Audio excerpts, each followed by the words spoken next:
Amigos, muy buenas tardes. Aquí pues de entrada felicitándolos por el año nuevo. Me da mucho gusto estar aquí otra vez con ustedes, ya después de unas merecidas vacaciones que tuvimos, ya con la pila recargada, con ánimos renovados para iniciar lo que va a ser un gran año, o esperemos que sea así. De hecho el tema del programa pues son las expectativas económicas para este año, a ver qué nos espera a los ciudadanos, al país en este año, que hay mucho debate sobre ello. Y para platicar pues tenemos aquí a dos grandes politólogos y amigos. Fausto Alzati, ustedes ya lo conocen, ha sido funcionario público, politólogo toda la vida, y también es colega en Excelsior y aquí en ASTL.tv, también tiene un programa que... Y economista, mi querido. Economista, doctorado en Harvard. Sí, señor. No es un dato importante, sobre todo para el tema de hoy, que necesitamos a alguien que nos ilustre en temas ya muy finos de economía. Y pues nuevamente aquí saludamos, felicitamos de año nuevo aquí a Oscar Valencia, que nos da mucho gusto que siga con nosotros y que también nos va a ilustrar sobre temas de economía política y política en general. Él siempre nos va a dar una visión crítica que la vemos muy bien, muy fresca, y qué bueno que estás con nosotros. Es un placer estar contigo, Enrique, y un gusto estar con Fausto. Bueno, aparte de las expectativas económicas, otra parte del programa me gusta.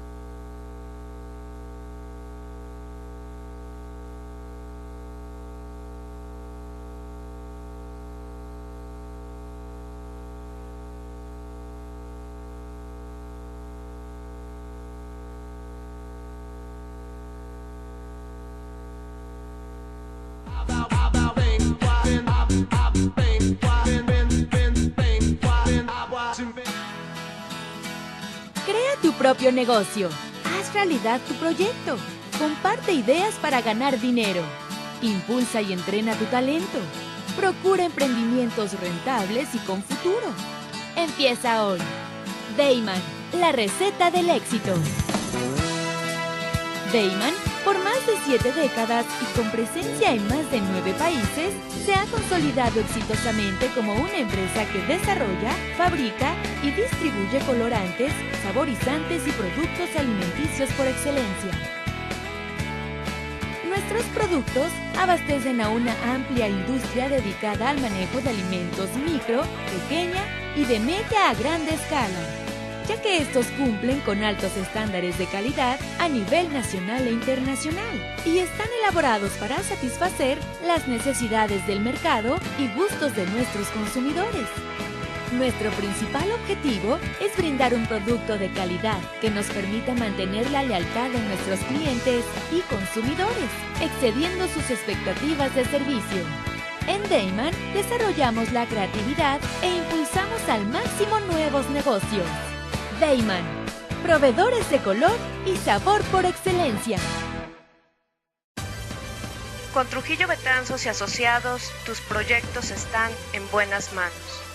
Trujillo Betanzos y Asociados te ofrece servicios de fe pública en materia mercantil, asesoría legal, contable, fiscal y de negocios, litigio civil y mercantil, valuación y asesoría financiera y área académica. Porque nuestros clientes son nuestros mejores amigos.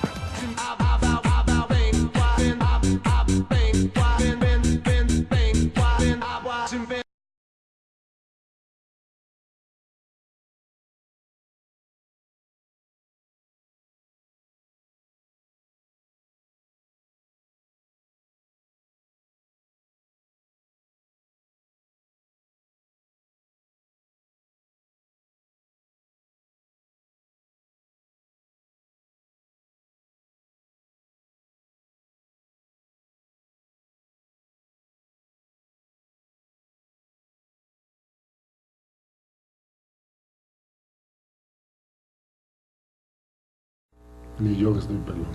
Bueno, después de esta pausa técnica que tuvimos, reiniciamos con lo que estábamos comentando, y bueno, aprovecho justamente lo que me acaban de comentar, que pues, hoy tuvimos la mala noticia que falleció Julio Scherer García, que como saben, fundador de Proceso, también fue director del Excelsior. Nuestro periódico. Y, en su mejor época. y pues es catalogado como uno de los mejores periodistas que ha tenido México. No solo periodista, ensayista, escritor, un mexicano excepcional. Toda una ¿verdad? personalidad. Sí, brillante, verdaderamente. Sin duda, Yo ¿no? tuve el lujo, porque no hay otra forma en ello de contar con su amistad. Nos unía la afición por un gran libro, uno de los grandes libros, de los libros más importantes que he leído en mi vida, y lo recomiendo, La condición humana, de André Malraux.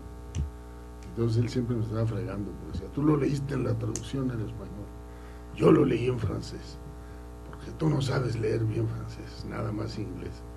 Y tenía razón, yo tengo un dominio muy escaso del francés, digo, lo aprendí desde chico, pero no puedo competir con el dominio que tenía Julio. Entonces siempre me estaba citando los primeros renglones de La condición humana en francés, y yo le contestaba en español, porque me lo sé de memoria. Wow. ¿Se atreverá Chivo a levantar el mosquitero? Porque así empieza con la historia de un asesinato a sangre fría, ¿no? Y uno de los grandes libros. Entonces siempre empezábamos nuestras relaciones con eso y hablábamos de mil cosas. Bueno, y conocedor como pocos de la política, especialmente de la mexicana. Desde luego. Fue un gran maestro, ¿no? Un gran maestro. Un gran maestro, Es indudablemente. una gran pérdida para México Y lo peor es que sí estuvo muchos años enfermo, ¿no? O sea, fue un proceso largo, ¿no? claro, sí, pero Por lo menos ya no sufre, pues sí. ya no estará viendo desde arriba. Y condolencia a Julio, su hijo, a quien conozco, quiero bien, y a toda su familia. Bueno, pues qué lamentable. Bueno, Allá pues, vamos todos, Enrique. pues sí, No le es el saque. camino que todos seguimos. ¿Verdad? Bueno, pues, ¿cómo viene el año económico, Fausto? ¿Cómo para el país, para el ciudadano común que quiere que le digamos qué espera? Bueno, antes de llegar a ese tema tan puntual, te diría que el año promete mejorar. ¿Con qué fundamento lo digo? Con el mismo que he venido argumentando las veces que hemos tocado el tema. Mis análisis, mis modelos muestran, y yo confío en mi propio trabajo, que además pues, fue en su momento validado por los mejores académicos de mi alma mater, Harvard, en el sentido de que el gran motor del crecimiento de cualquier economía es el proceso técnico. Creo que ya alguna vez lo expliqué aquí con bastante detalle con el ejemplo de las palas y los agujeros, ¿no? Sí, señor.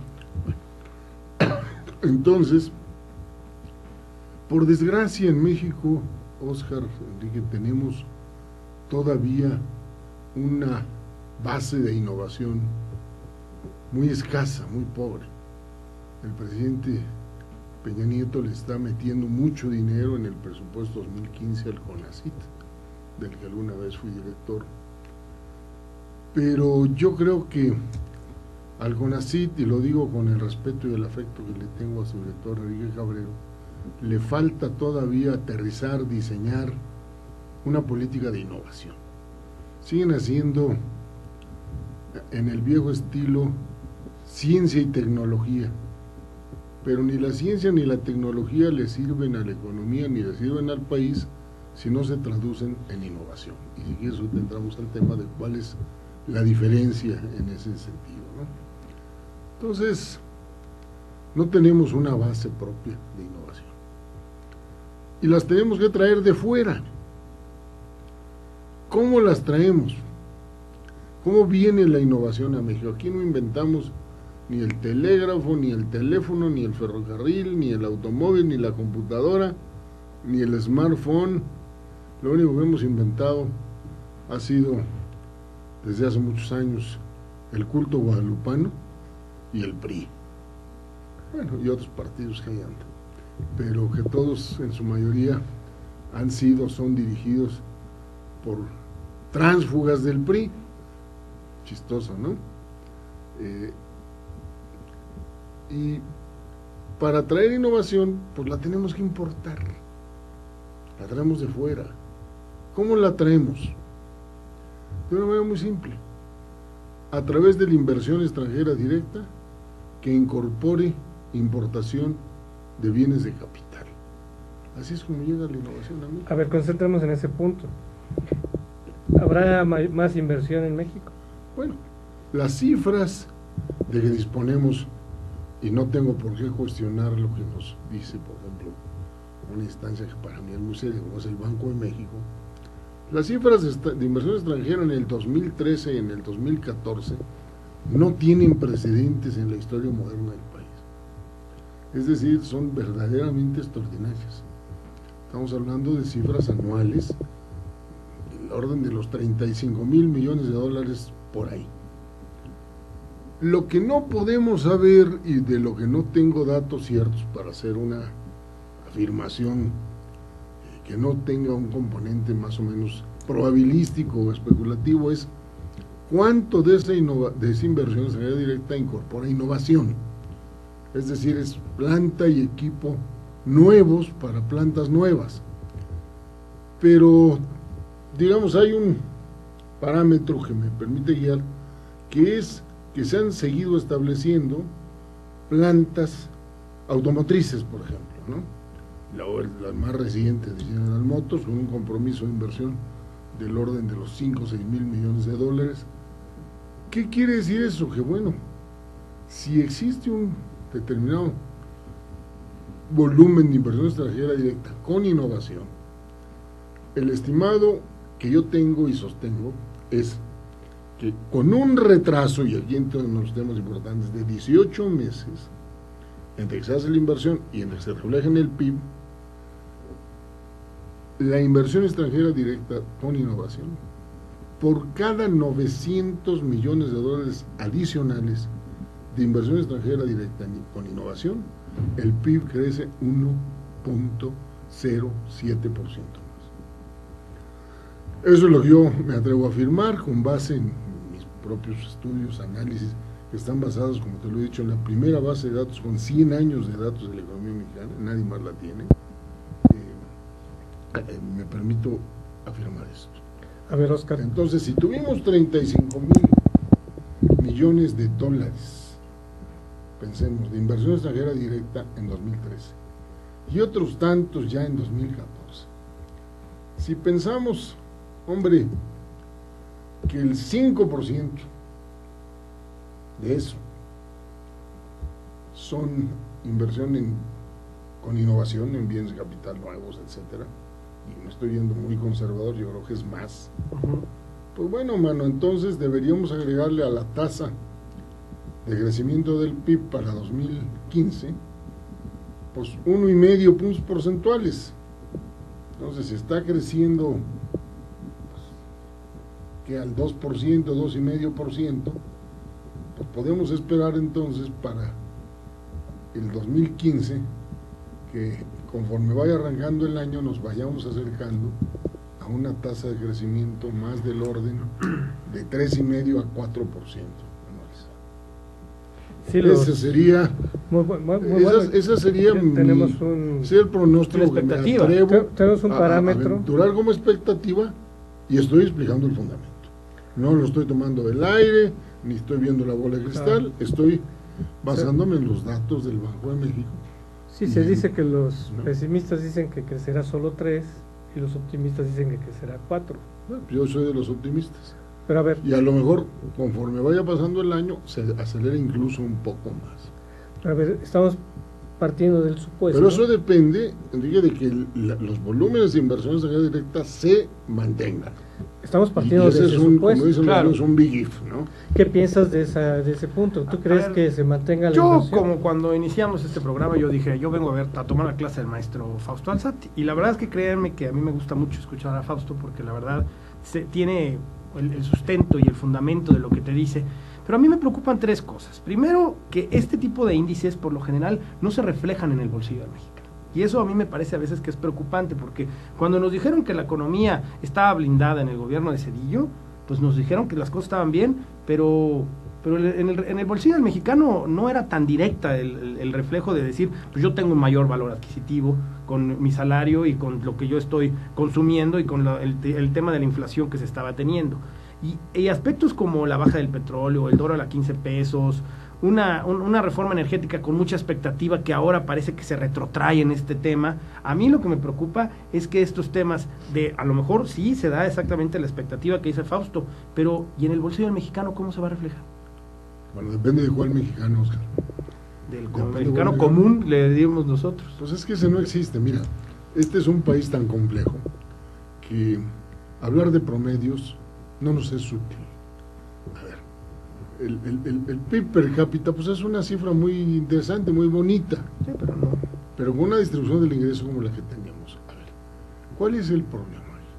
El problema es que la distribución del ingreso en México no es una curva normal.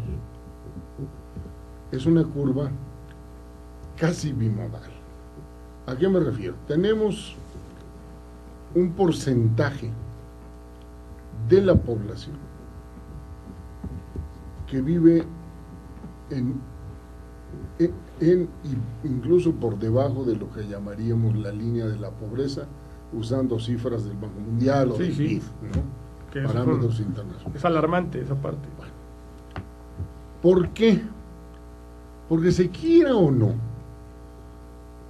te guste o no, nos guste o no, conforme a la economía neoclásica, hay una correlación casi 1 a 1 entre productividad y participación en el ingreso. Es decir, en una economía competitiva donde no hubiera monopolios, y aquí tenemos algunos muy graves y muy serios, sobre todo el sector privado, y que son, digamos, intocables, cosa aquí es el tema de mi columna que publica mañana Excelsior, donde me dijo así, a ver, cuando el presidente de la República se decide pues, a ponerle un límite a los monopolios, no a los públicos, que ya pues ahí se supone que se va a abrir Pemex, etcétera, ¿no? Sino a los privados, mano, a los grandes señores que durante décadas y décadas acumularon en este país fortunas incalculables detrás de barreras proteccionistas y que hoy se atreven incluso a retar al Estado. Claro. ¿No? Haciendo una reforma fiscal, bueno, pues yo quiero ver que la apliquen, a ver cuándo le cobran impuestos a alguien que no sea la clase media, que está de alguna manera cautiva. Digo, a nosotros nos cobran el impuesto antes de que nos paguen. Es correcto. Ya nos lo descontaron de nuestro cheque, pero ¿cuándo le van a cobrar impuestos en términos reales, competitivos al señor Slim, al señor Servitje y demás apellidos de la oligarquía mexicana? Germán Larrea. ¿No? ¿Para qué seguimos? ¿No? ¿Para qué seguimos haciendo los enemigos? Luego cuando nos corra no va a haber que nos quiera dar empleo. Es correcto. Entonces ese es el problema muy grave, ¿ves? Entonces ¿cómo vamos a lograr pues, que estos señores paguen impuestos como los deben pagar? Es hora de que el señor presidente y el doctor Videgaray pues nos demuestren a ver si bueno, al reducir por donde más iguana también saca la lengua. Al reducir los ingresos petroleros, adquiere mayor relevancia la cuestión fiscal. Por supuesto. Totalmente de acuerdo. No, a ver, es una de las cosas que digo en mi artículo es una oportunidad que estará para mañana en nuestro periódico. Mira, yo digo, es la oportunidad. La oportunidad. A veces la vida te pone, Oscar, crisis o retos. Sí, por supuesto. Que cuando lo superas te das cuenta que en realidad eran oportunidades. Entonces, o despetrolizamos las finanzas públicas ahorita, o vamos a ir a caer en un problema como el del 82. ¿Cuál es la gran bronca del 82? La gran bronca del 82 es que nunca nos esperamos, ni el ingeniero Díaz Serrano, ni el licenciado López Portillo, ni mi querido maestro y ex jefe, a quien quiero, adoro y respeto, don David Ibarra, que el precio del petróleo se iba a caer de esa manera. Hicimos las grandes cuentas, claro, y nos pudimos a pedir prestado. Lo que no debe pasar ahorita es eso. Es decir, aunque suene contraproducente ante muchas personas, la base del crecimiento de México no debe ser el gasto público. Muchos dicen, no crecemos porque Videgaray no suelte el gasto. Y menos lo debe soltar cuando no tiene con qué financiarlo. Si se le vinieron abajo los ingresos petroleros, en lo que logra hacer valer la reforma fiscal, y ese es un tema delicado, no puede tratar de hacer crecer la economía a base de gastar más. Porque entonces vamos al problema del 82. Pero fíjate, Fausto, ya que tocaste ese tema, si hay un gran avance entre hace 30 años y ahora. ¿Cuál? Este avance. Fíjate, toda la crisis que se vino fue porque cayó el precio del petróleo como $2. O sea, estaba en 42 y cayó a 40 y se vino todo que le costó el impuesto a 10 semanas. Un poco más, le costó hasta la libertad. En la coyuntura, ¿no? Fue y unos dólares. dólares. Le costó la libertad y... ¿Cuánto ha caído el precio del petróleo en estos meses? Brutal. O sea, es ¿no? alarmante el tema. Como $60. Niveles de 100, como 60. hablamos ya en niveles de 39 $60. ayer la mezcla. O sea, si en el pasado estaba tan petrolizada la economía que una caída de un puñado de dólares provocó una crisis muy grande. No la economía, las finanzas públicas. Bueno, las finanzas. Es muy importante. Pero distinguir. porque había una gran dependencia del petróleo y de la economía del Estado. Ahora ya no es así. Como ya se superó ese estatismo que existía antes, Pero no del todo. ya no es... Nos falta. No, sí, pero ya hay un gran cambio. Todas las reformas estructurales que vino desde la Madrid a la fecha han cambiado la situación del Estado en la economía, ¿no? En particular las que hizo el Liceo Salinas de Gortari. Exacto. Entonces yo creo que ya, Que fue el que más avanzó. digamos, viendo ahorita lo positivo de por qué podría ser bueno el año, es de que, bueno, ya hay una fortaleza macroeconómica que no había antes, ¿no? No está el endeudamiento como estaba antes, Exacto. ¿no? El ataque estamos más preparados para un ataque especulativo sobre la moneda, ¿no? De que a pesar de que no lo va a haber, no creo que nadie sea tonto como para meterse a especular contra un Banco de México cuyas reservas internacionales están en el orden de los 198 mil millones de dólares. exacto, antes No es lo mismo. Antes estaban tan especular endebles. contra un banco central que tenía reservas de 10, 15 mil millones de dólares exacto, y que lo ponían de rodillas en cualquier cosa. exacto, ¿no? Ahora ya Entonces, no. esa fortaleza macroeconómica es positiva y eso es un atractivo para la inversión. Pero además yo veo el hecho de que el peso frente a una canasta de divisas, digamos frente al dólar, esté subvaluado y no sobrevaluado, es más positivo que negativo. Exactamente. Porque Las si estamos exportaciones, hablando de lo mexicano común y si nos vamos a preocupar por, como dice Óscar, los pobres de la tierra, ¿no? Pues a los pobres les conviene un peso más devaluado, digamos, que un peso sobrevaluado. Explícanos eso, a ver, Fausto. Te voy a explicar por qué. La mayor parte, los más pobres de México están en el campo. Y los productos agrícolas son por definición bienes comerciables. El maíz es un bien comerciable, aunque el campesino de la Sierra de Puebla con su milpa cerrera nunca va a exportar maíz. El precio del maíz es un precio fijado realmente en un mercado internacional. Ni lo fija Conasú porque no tiene con qué, lo fija el mercado internacional. Y entonces al fijarlo el mercado internacional, el hecho de que el dólar esté alto, quiere decir que en realidad su maíz vale más pesos para él, por tonelada, por hectárea, de lo que valdría si el peso estuviera sobrevaluado, porque es un bien comerciable. Claro. Y aunque él, pues no, y el maíz que compramos, porque la mayor porcentaje de maíz que consumimos en este país, las tortillas esas amarillentas y todo que comemos ahora, son de maíz importado.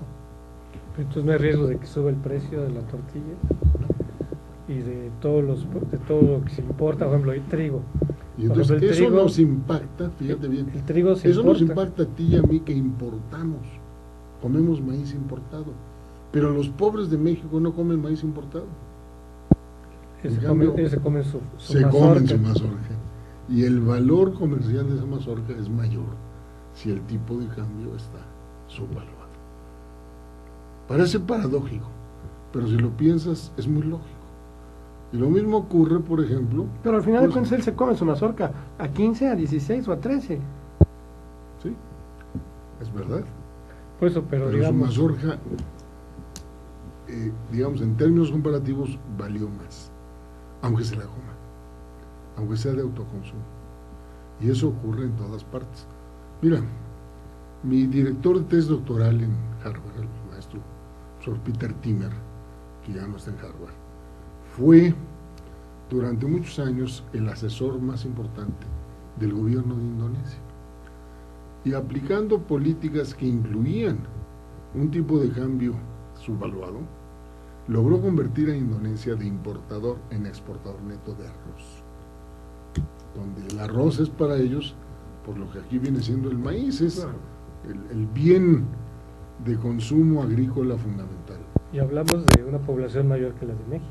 Ahora es una persona mayor de México, está dispersa en una serie de islas que componen el archipiélago de Indonesia. Son como 180 millones, ¿no? Son Pero bueno, una cosa- este hombre, el gobierno de Indonesia le ha hecho hasta prácticamente un monumento, porque aplicando sus políticas, él llegó ahí muy joven como economista, egresado de Cornell, hijo de agricultores, con ese enfoque, ¿no? A decirles qué tenían que hacer para que produjeran más arroz, y algunas de las medidas, como mantener su valuado su moneda, como te lo acuerdas, se me olvidó cómo se llama, al rato me acuerdo, fue una de las que les parecían a ellos contraproducentes. ¿No? Pues ¿cómo? Claro. Porque las élites urbanas somos importadores, ¿no? La corbata hecha en Italia, ¿no? La tela del pececito no creo que sea de Chinconcuac, ¿no? O pirata. O pirata, mano. En fin, ¿verdad? No, tus suetacitos ya se de por allá. No, para nada. Muy bueno, muy bueno. Ya entramos a otro tema. Otro tema, ¿no? No, pero ve, el chalequito, sí, sí. ¿Qué no estamos hablando del, no seguimos Pero, hablando del autoconsumo? pero a ver, Ya está medio todo.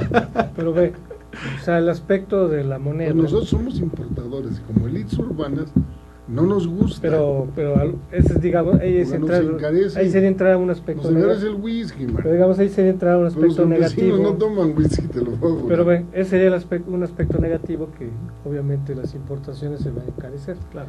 Pero a ver, antes de entrar a lo negativo, veamos, agotemos lo positivo, lo que nos podría permitir decir que hay una expectativa favorable. Que esperamos algo que va a haber más exportaciones, El único un peso parámetro- barato fomenta las A ver, exportaciones. el único parámetro favorable que yo veo es la inversión extranjera directa, y claro, eso pero depende el comercio, de que no pare. Bueno, pero el comercio también la expectativa de exportación, aumenta. sobre todo del sector automotriz y de todo el sector encadenado al sector automotriz. asociado También asociado a que hay una recuperación económica en Estados Unidos, Exactamente, ¿no? exactamente. Entonces Estados Y Unidos así lo digo puede también ser en mi la- columna de Mañana Excelsior. ¿Cómo le hago propaganda a la Excelsior? Entonces eso, digamos, son los aspectos que nos pueden hacer optimistas de que puede haber más inversión, más comercio. Hay un dato Estados más. Unidos puede mover nuestra Hay un dato economía. más. La prudencia que tuvo el gobierno de adquirir coberturas para sus ingresos petroleros. Es decir, como Los futuros, ¿no? los famosos futuros, lo que se llama hedging, que consiste en hacer una operación financiera en la cual, a través del mercado de futuros, compensas lo que pierdes en el mercado físico del crudo. Yo no sé si las coberturas le van a permitir al doctor Videgaray compensar al 100% lo que pierde el fisco por los ingresos directos de la venta del crudo. Y luego sería Esperemos vamos a entrar a lo negativo, ¿no? No vemos ahí el tema de las coberturas. Ahora, lo que sí está muy claro es que pues para el 2016 ya no va a haber coberturas a ese precio. Claro. Tendrán que comprarlas al mejor costo que puedan encontrarlas, pero ya será conforme a los parámetros de precios del nuevo precio, del nuevo nivel de precios internacionales del crudo, que no veo la posibilidad de que retornen a donde estaban antes de esto en menos de 5, yo digo que hasta 10 años, y no veo que esté en el interés de los grandes actores del mercado petrolero, en el cual nosotros no somos un factor decisivo, de regresar a ese volumen de precios. Luego, el gasto público en infraestructura podría ser otro aspecto positivo. El gasto público en infraestructura es sin duda un aspecto positivo que va a tener un impacto favorable en el crecimiento de aquellas regiones en donde se hace esta inversión en infraestructura, pero también recordemos que esa inversión en infraestructura es, digamos, un impacto temporal. Llega mientras se está construyendo la carretera, mientras se está haciendo el puente, mientras etcétera. Después se va. Pero digamos, y genera ocupación temporal. Pues estamos pensando en 2015, ¿no? O sea, pensando en 2015. No, por eso yo te digo que esos son los factores positivos para 2015. Incluso el gasto electoral, si me permites agregar esto, el gasto electoral también mueve la economía. Sin duda. O sea, simplemente... Sí, la gente va a tener que comprar banderines, pósters, lonas. Hablamos de todo el gasto público tiene un multiplicador. 18 mil millones de pesos. ¿no? Cuando estás en una recesión, gasta, aunque sea haciendo hoyos. Bueno, ahí vamos a tener otro motor económico, que es el gasto electoral. Pero bueno, a mí lo que me preocupa es la transición del 2015 al 2016. Bueno, ese es otro. Y esa tiene que estar muy bien planeada, no puede ser repentina para que no sea brusca. No puedes tratar de brincar ese puente a base de deuda. Ese es mi mensaje fundamental. Ni a base de déficit, cuidado. Pero sí hay la tentación de recurrir a la deuda, o sea, es lo que se han Por eso hay que señalar que no lo hagan. Claro. Porque si lo hacen, entonces sí. Como bueno, decía vamos al mismo un camino amigo mío, del poblano, 94. muy alburero, ¿no? Que el Señor nos coja confesados. Amigos, tenemos que hacer una pausa. Estamos aquí analizando pues las expectativas económicas. Estamos viendo los elementos que nos permiten ser optimistas, pero como todo, la economía ha tenido resultados mixtos. También hay aspectos negativos de la economía que podrían influir y determinar que no crezcamos lo que quisiéramos que sea. Estamos aquí en Contrapunto.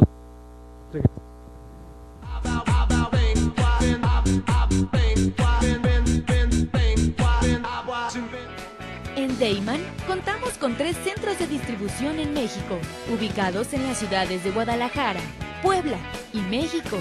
Distribuimos al interior de los Estados Unidos por medio de un centro de distribución ubicado en la ciudad de El Paso, Texas.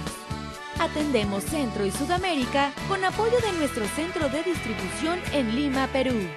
Actualmente comercializamos nuestros productos en España a través de nuestro distribuidor ubicado en Madrid, lo que nos permite ser una empresa de talla internacional, dispuesta a servirle y brindarle asesoría para el óptimo uso de nuestra amplia gama de productos. Cabe destacar que todos los productos elaborados en Deiman se fabrican con ingredientes aprobados por la Secretaría de Salud en México y FDA en Estados Unidos. Contamos con capacidades operativas, certificados kosher, programas de buenas prácticas de manufactura, controles de saneamiento, sistema de atención a quejas y reclamaciones, seguridad industrial, auditorías internas y un programa de trazabilidad y recuperación de producto. Deiman, proveedores de color y sabor por excelencia. Ruiz Robles, corredores públicos y peritos traductores. Trabajamos para darles seguridad, confianza y un servicio profesional en sus asuntos relacionados a fe pública, valuación, arbitraje comercial, asesoría jurídica y traducciones. Para nosotros lo más importante es su satisfacción, brindándole además la asesoría jurídica necesaria en su negocio. con un equipo de profesionales capacitados para prevenir y resolver situaciones de riesgo en su empresa. Le aseguramos una asistencia profesional personalizada y humana a quien consideramos más importante, el cliente, porque las oportunidades pequeñas son el principio de las grandes empresas.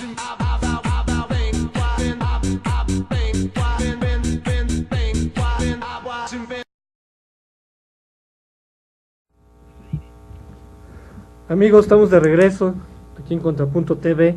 Estamos analizando las expectativas económicas para el 2015. Como les comentaba, vimos los aspectos positivos. Ahora vamos a ver los aspectos negativos, que de entrada pues ya lo estamos viendo en el tipo de cambio, ¿verdad? Que siempre ha asustado pues a la sociedad, al ciudadano común, que de repente pasamos de $13 a $15, y pues de entrada habría que... De 13 pesos a 15 pesos. Perdón, de 13 a 15 pesos. Habría que comentar un fenómeno que está influyendo mucho, que es externo, que tiene que ver con la inestabilidad financiera por las tasas de interés en Estados Unidos, de que las expectativas de recuperación han determinado que suban las tasas de interés y por ende pues que fluyan capitales, que fluya el dinero hacia Estados Unidos. Claro, o sea, y naturalmente pues la gente compra dólares y si sube la tasa de interés allá, pues se va para allá el dólar, ¿no? Entonces hay un fenómeno de fuga de capitales, ¿no? Entonces, esa inestabilidad o incertidumbre financiera nos va a afectar, ¿no, Fausto? Bueno, a ver, vamos por partes. Se trata de capitales volátiles que de todas maneras no van a aterrizar fácilmente en la economía real. Aquí lo interesante es atraer capitales en inversión extranjera directa, que venga proyectos productivos, porque esos capitales que vienen a especular con tasas de interés, pues como vienen se van, exactamente como tú lo estás diciendo, están buscando maximizar sus ganancias de cortísimo plazo con base en diferenciales pues de un juego de factores como son las tasas de interés, como son el tipo de cambio, y tienen sus buenos modelos econométricos, juegan, ven y se mueven de un lado para otro con una gran rapidez. Conforme se van regresan, como regresan se vuelven a ir, y no pueden ser un fundamento para la política económica de un país.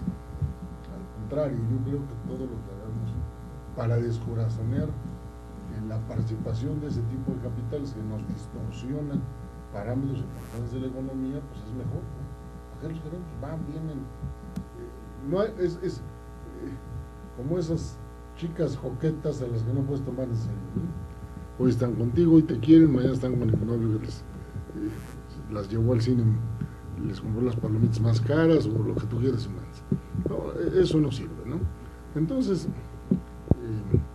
no podemos usarlos como una base para predicciones importantes de nuestro crecimiento. Ahora bien, bueno, ¿qué pasa también ahí? Precisamente por eso, razón de más para enfatizar la necesidad que aún en medio de la caída del petróleo, no caigamos en la tentación de salir al mercado de capitales a querer compensar esos ingresos fiscales con endeudamiento. ¿Por qué? Porque ahí viene un fenómeno en el que yo no me canso de insistir, lo que llamamos los economistas crowding out, es decir, te saco del baile. ¿Qué quiere decir?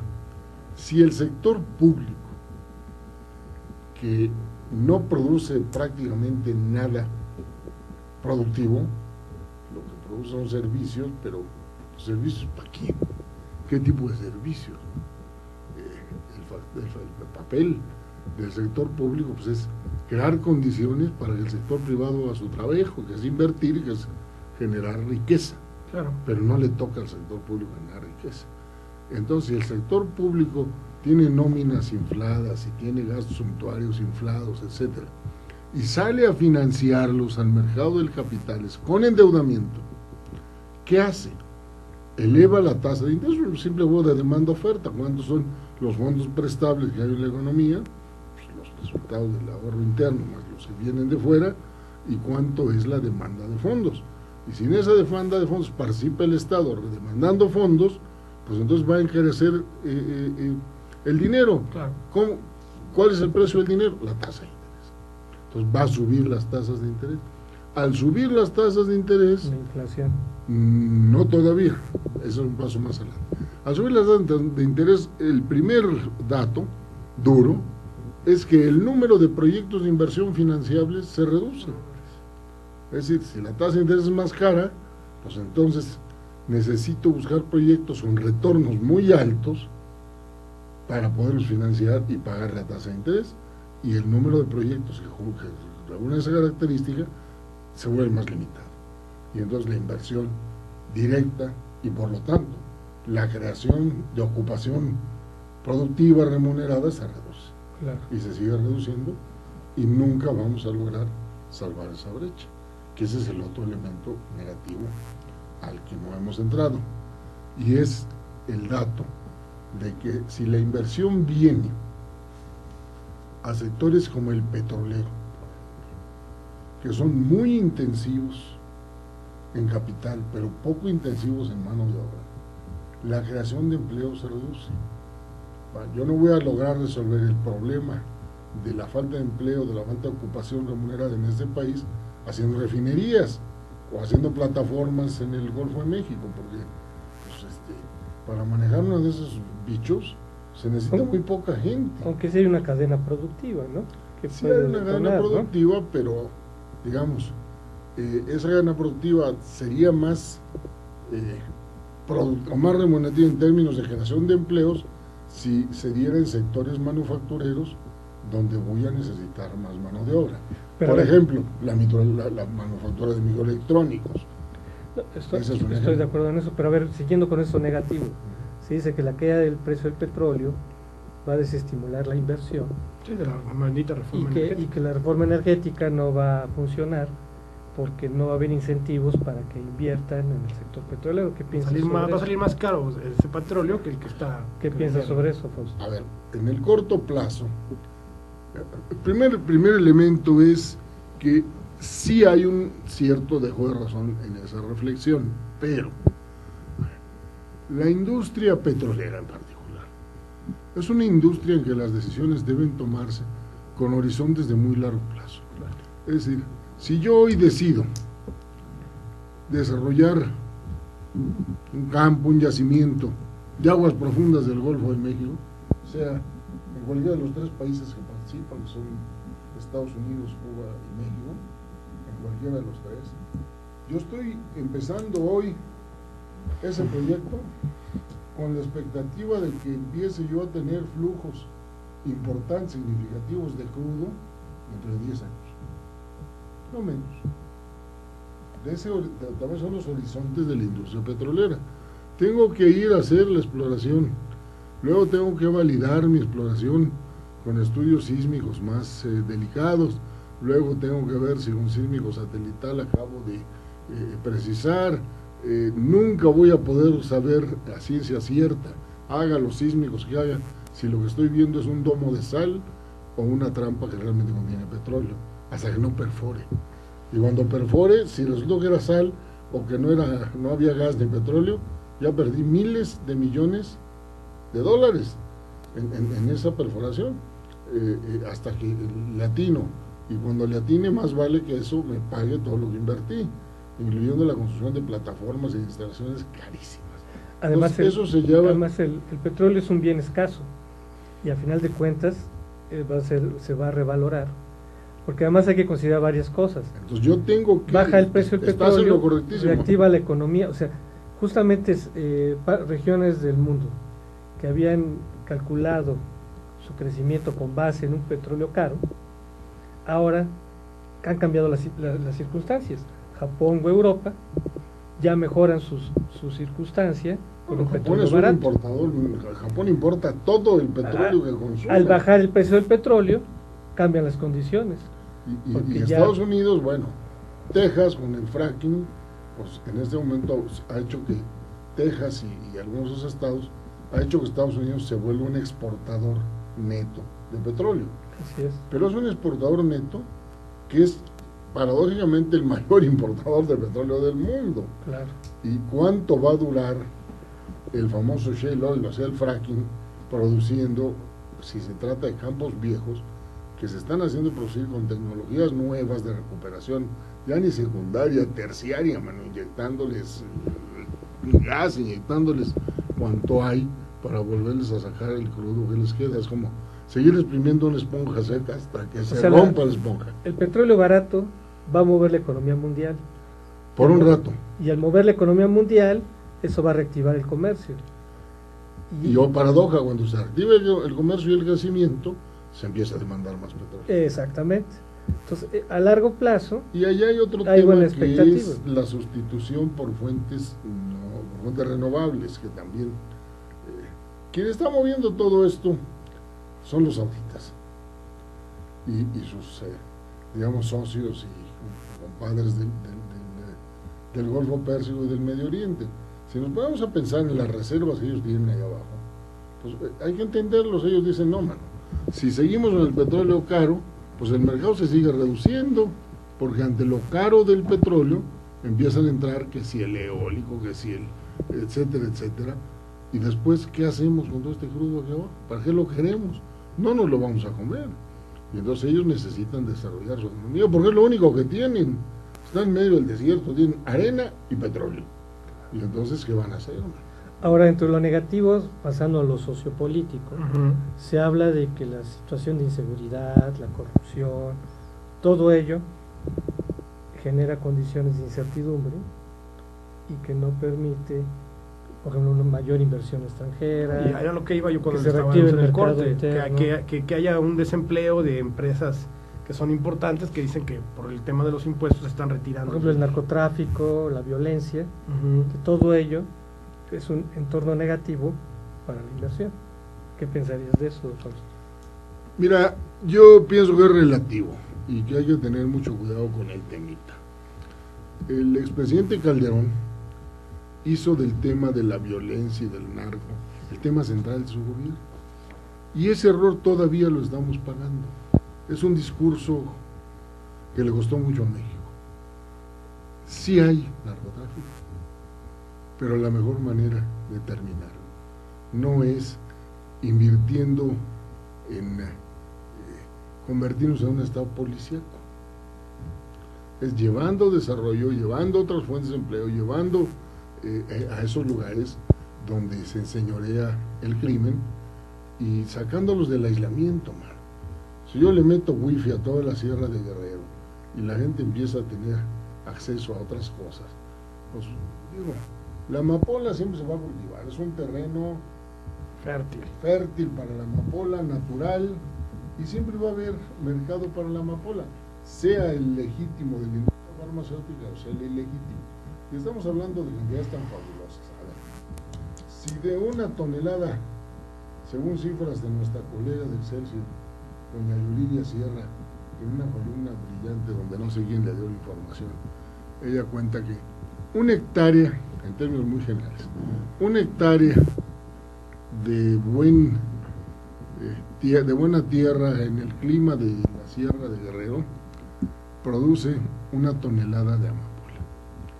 De esa tonelada de amapola, con todos los procesos que tú quieras, al final se traduce en 1 gramo de heroína pura, que puesto en los mercados de Los Ángeles, Miami, Nueva York, París, Madrid, alcanza un precio promedio internacional de 1.7 millones de dólares.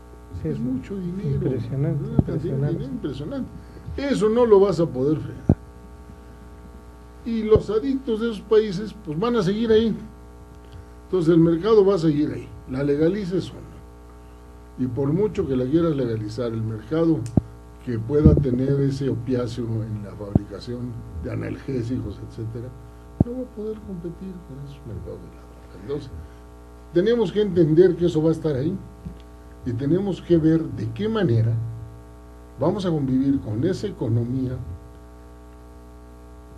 criminal sin que nos destruya las instituciones. Tocaste un punto importante que nos sirve de puente al último que nos queda pendiente, Y a lo que vamos a ir conversando tú y yo mañana a las 8 de la noche. Justamente no puede imperar un enfoque policíaco. Luego comentó Oscar muy pues bien. No nos alcanza para tantos policías, man. Luego Oscar comentó muy bien, bueno, finalmente aquí no hemos dicho, bueno, al ciudadano, que no, o sea, todo el mundo estamos hablando de la globalización, lo macroeconómico, y justamente el presidente, como parte de su mensaje de Año Nuevo, reconoció que México no puede seguir igual, reconoció que es necesario acercarse más a la gente, y justamente como parte de ese reconocimiento menciona 7 medidas para fortalecer la economía popular, que se ha criticado que ya existían o no, pero bueno, él hizo como, se podría decir un recuento o no, habría que ver si es suficiente o no. Por ejemplo, dice, al iniciar 2015 bajaron las tarifas de luz en todo el país. A lo mejor todavía no podemos verlo, porque Pues a mí no me llega el recibo los recibos son bimestrales, Así todavía no es. tendremos un parámetro, ¿sí? A fines de febrero. Luego dice, además a partir de este momento, en 2015 ya no habrá gasolinazos. Hubo uno al principio, Es el 1 de enero. pero que ya no va a haber más. Ese es un dato Pago importante. por ver, dijo un amigo Exactamente. que jugaba dominó, ¿no? Un póker.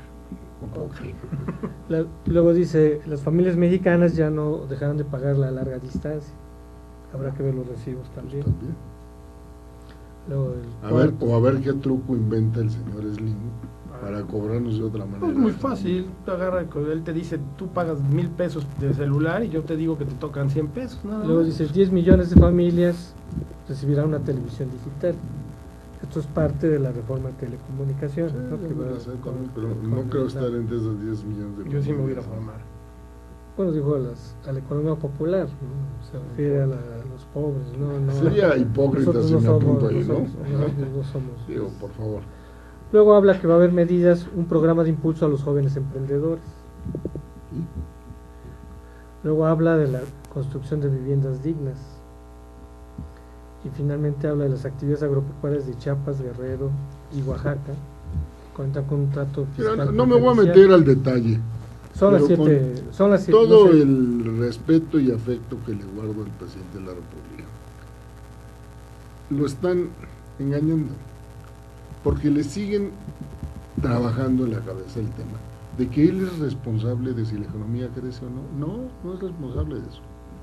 No es su papel como presidente de la República hacer crecer la economía. Él debe, como jefe del Estado, proveernos seguridad, proveernos infraestructura, las condiciones, pero el crecimiento es una tarea del sector privado, mano. Entonces, Pero, pues, ¿para qué se meten en todo eso? pero ha habido una gran demanda justamente de que el ciudadano no tiene Pues sí, manito, pero ahí está el problema. cómo hacer ese puente. Un gran jefe de Estado ¿Cómo hacer ese puente entre no lo puede macro y estar lo micro, reconociendo, respondiendo a las demandas. Churchill fue grande, porque en el peor momento de la guerra mundial, con los bombardeos de Londres, cuando todavía los Estados Unidos no cedían entrar, cuando no era claro, les dijo al pueblo, señores, no tengo que ofrecerles más que sangre, sudor y lágrimas. Y lo entendieron y lo apoyaron, porque les habló la neta. Lo que diría con dos pesos, presidente, no es tu chamba, mano. Tus 7 medidas, pueden ser 14, no hace ninguna diferencia grande, no es tu tarea. Lo que el presidente tiene que hacer es darnos seguridad, darnos prestigio, darnos liderazgo no es la herencia. y decirnos cómo se va a preparar para estar en 2006 en una economía con el crudo a $30, a $35 y ya sin coberturas para el 2015. ¿Cómo va a aprovechar la buena decisión de haber tomado las coberturas y el tiempo que le queda en el 2015 para hacer la transición a una economía despetrolizada? Yo te voy a dar dos comentarios. Ya para- Uno, a mí me parece que primero lo más importante es que a Churchill no le importaba los votos de la elección del 2015. A Churchill lo que quería era salir y mantener a su pueblo seguro. En cambio, estas medidas me parecen totalmente electoreras. O sea, me parece simplemente que el presidente está intentando sanear su imagen hacia una elección que vamos a tener el 7 de junio, por un lado. Y por el otro, me parece Elección también... que de todas maneras va a ganar el PRI. Pues sí. Yo que el presidente no me Bueno, gustaría a ver, tanto ni me quemaría. Ya, porque ya tenemos que terminar. Me gustaría que hiciéramos ya un finish. Que ya A mí me tenemos- parece que, o sea, yo espero que lo que dice Fausto se dé. si en Oscar términos- acepta, lo invito mañana a las 8 a mi Yo espacio. estoy más que invitado. Bueno, y le seguimos mañana. Claro que sí. Ahora me ¿Dónde parece la dejamos aquí? que los números pueden darse. Yo lo que insisto es hay que buscar que esto se refleje en el bolsillo del mexicano y que los temas del presidente de la República pues son más bien como un rezago de lo que venimos cargando todavía de ahora que tenemos otra vez un gran presidente que viene del partido que había gobernado 70 años, pues estas son las medidas que han usado toda su vida. Entonces me parece que es como no cambiar el script que creen que les ha funcionado esta parte. Me parece a mí. Pero yo creo que ya no, porque ya no somos el país que gobernó Díaz Ordaz. Creo que hay unos temas que están todavía, que tenemos que madurar más. Yo creo que es bueno que si ya recibimos una invitación para mañana. Nos vemos allá a las 8. Y bueno, pues solo resta pues agradecer su presencia en este programa. No, aprovechando el espacio mío, pues para que terminemos este tema, ¿no? Fantástico. Lo cerremos. ¿no? Exacto. Justamente quiero hacer esa invitación. Y prometo ya hablar menos, porque yo creo que ya dije casi todo lo que tenía que decir. Quiero Ahora les toca a ustedes. quiero aprovechar justamente que nos hacen la invitación al programa de Fausto el día de mañana, que se transmite todos los jueves a las 8 de la noche, Sí, señor. que se llama Entendiendo la Economía. Entendamos la economía. Entendamos la economía. Y yo le pues, entiendo, pero ahí vamos a ver si le entendemos. pues, más o menos hemos ido entendiendo algo. Y pues invito a todos a toda la teleaudiencia que participen en el programa de mañana, y pues agradezco su presencia en Contrapunto TV. También quiero avisarles de que el próximo miércoles vamos a hablar sobre los pendientes legislativos y finalmente invitarlos al programa que viene, Si yo fuera servidor público. Muchas gracias y feliz año nuevo. Gracias. Gracias.